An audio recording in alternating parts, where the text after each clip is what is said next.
Section 11.6, let's talk about the ratio and root test and two types of convergence, starting with absolute convergence. So when we could come across a series, we could look at the corresponding series, the absolute value of the terms, the series of the absolute value of a sub n.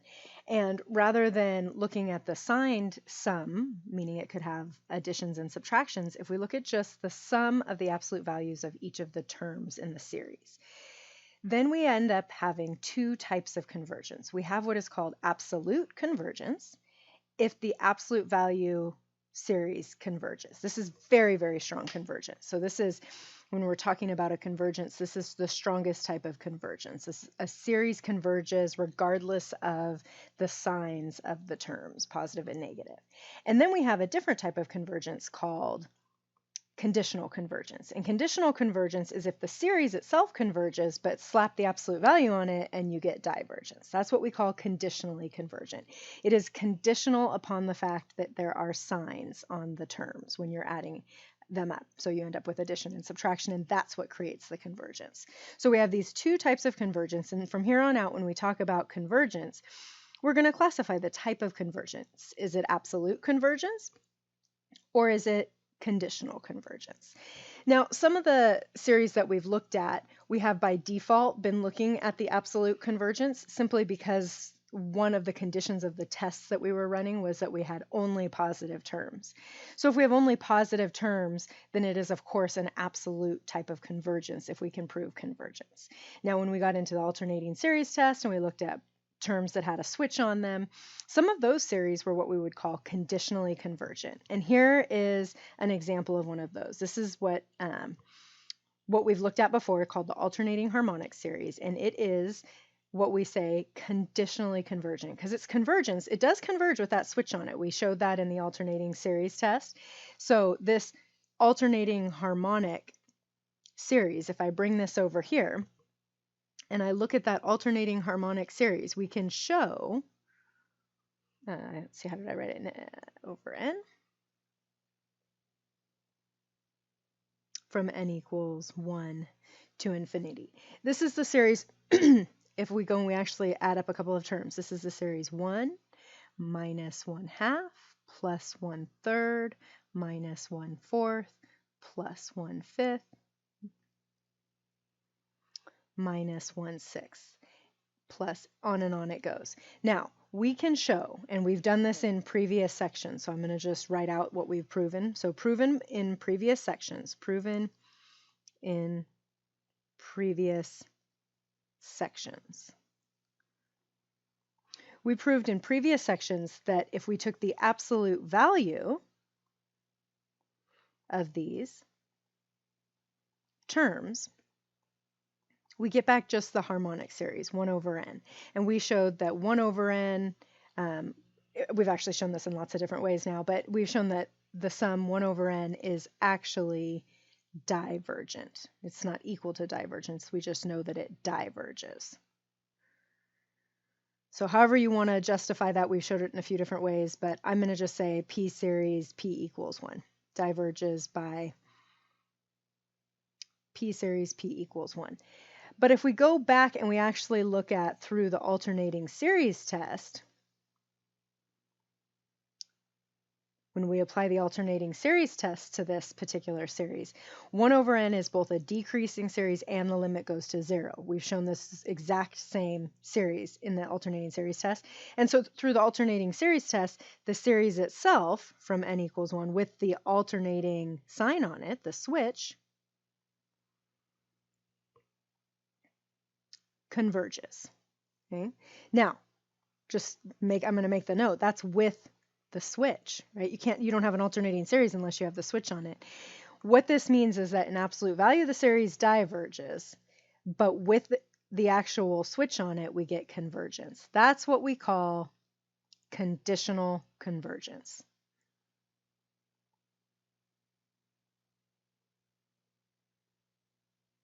So we have conditional convergence for this alternating harmonic series. Now, what about a different series, one that we haven't looked at before? How do we show, what do we do if we want to find absolute convergence and or conditional convergence? And so when we're testing a series, just kind of a good rule of thumb, when we're testing a series, it's a good idea to test for absolute convergence first. So I would say test for absolute convergence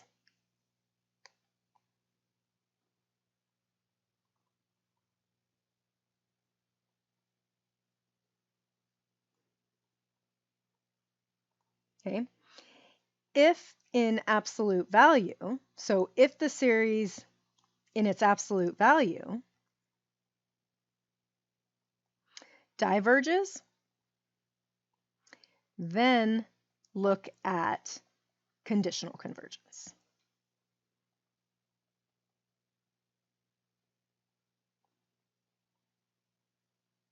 Okay, so just kind of a nice little rule of thumb when we're coming across a series and we're trying to decide if a series itself converges or diverges and deciding where to start. A good rule of thumb is from here on out, since we're going to be looking at the type of convergence, a good rule of thumb is to say, well, what happens to the absolute value? Or are the terms always positive anyway? Is the absolute value of the series actually just the series itself?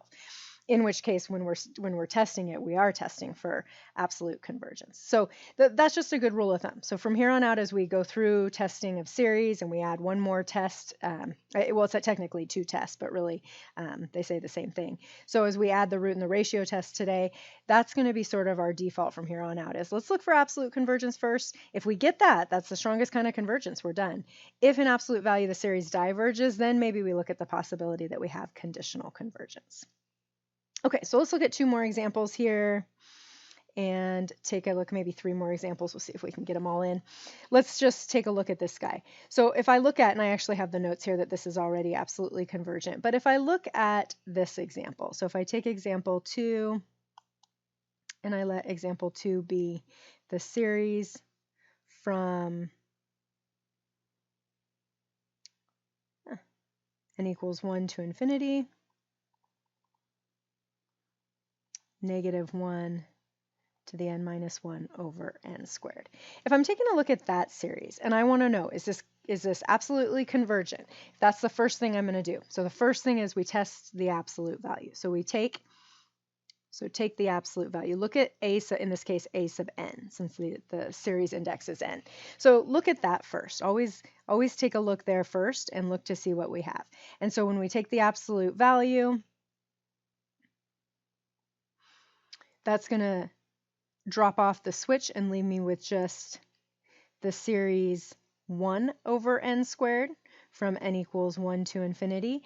And that, by the way, is a p-series. That's just p-series. One that we recognize, that's p-series, p equals 2, which is greater than 1, and converges. So that is definitely convergence. Therefore, the series itself, with the switch or without the switch, is converging. That is like this really strong convergence. It doesn't matter that there was addition and subtraction of the terms. We could have actually taken all of the subtractions off and still gotten a finite sum, still had convergence. That's what we call absolute convergence. So from n equals 1 to infinity of -1 to the n minus 1 over n squared is absolutely convergent. Okay? Because we can show that in absolute value the series converges. It's just a p-series. Take off the switch and you still have a p-series that converges. So this is absolutely convergent. Very strong type of convergence. All right, so let's take a look at another one. So let's do a third example. So our third example, if we were to take the series of the sine of n over n cubed from n equals 1 to infinity. So now I'm looking at this, and again, the first thing I would say is this is not always positive. Sine is both positive and negative. The sine of n, depending on what the index is that we're plugging in, can be anywhere between -1 and +1. So this is not always positive. So what I can say is let's look let's look at what happens when I take the absolute value of these terms. So if I take the absolute value and I consider that series.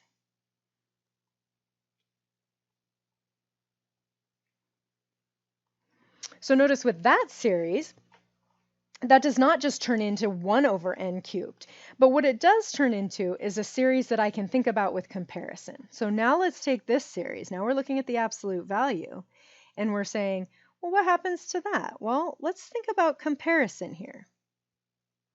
And why would I choose comparison? Well, I would choose comparison because the absolute value of the sine of n is a bounded function. It's in between 1, and since there's an absolute value on it, it's in between 1 and 0.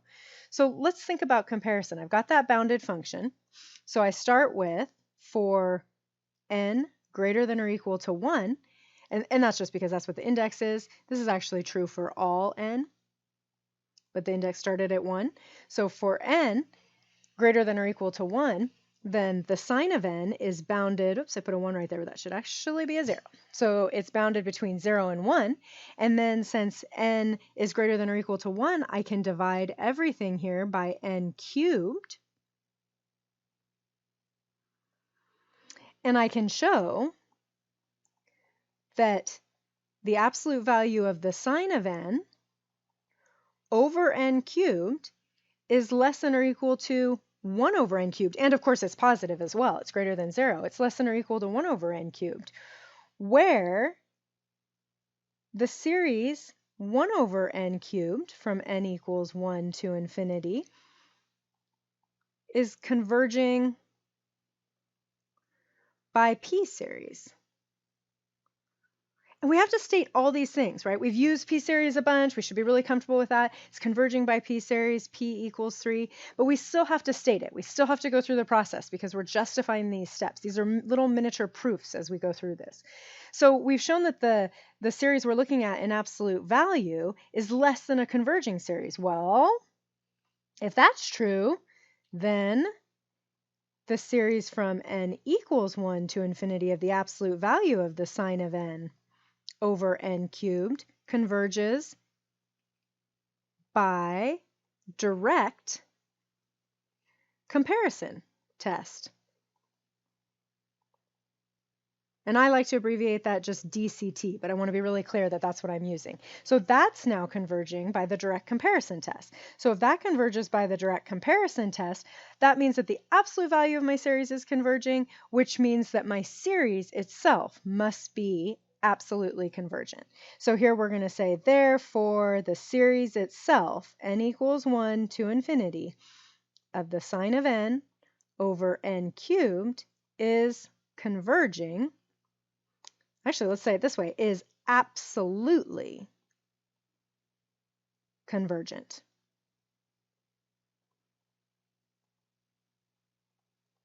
So we have absolute convergence here. This is, again, very strong type of convergence. We're getting absolute convergence. So we know that our series itself is absolutely convergent because an absolute value. So that's what we do. When we look at convergence, we're going to want to first look at this idea of, is it absolutely convergent, right? Like we did on this particular example of that harmonic. This was example 1 here on that example of the harmonic series.